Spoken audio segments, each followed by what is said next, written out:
श्री राम समर्थ। नाम की साधना कैसे करें? नाम की साधना कैसे करें? पत्थर पर बहुत पानी एकदम डाल दिया तो पत्थर केवल भीगेगा, फिर पानी बह जाएगा और पत्थर सूख जाएगा।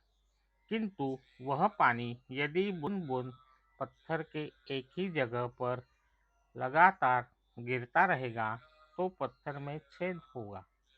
कुछ दिनों के बाद पत्थर टूट भी जाएगा।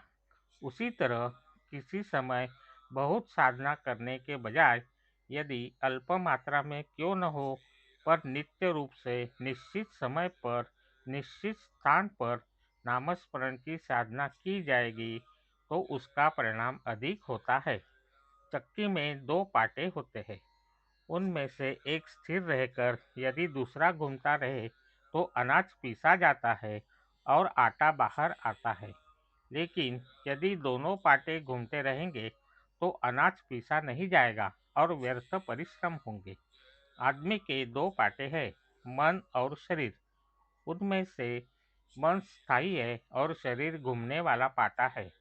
मन को भगवान के प्रति स्थिर किया जाए और शरीर से गृहस्थी के काम किए जाए।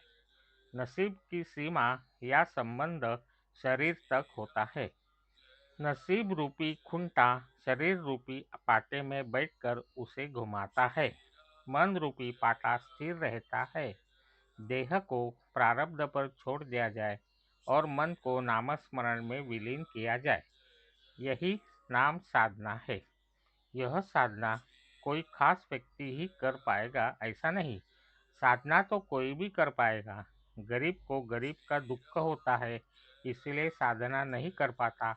धनवान को अपने धन का अहंकार और लोभ होता है, इसलिए साधन करने को समय नहीं।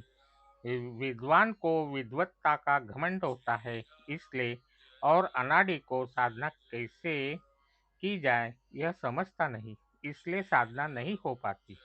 शंकित मन से कितनी भी साधना की, कितना भी नामस्मरण किया तो भी संतोष नहीं होगा।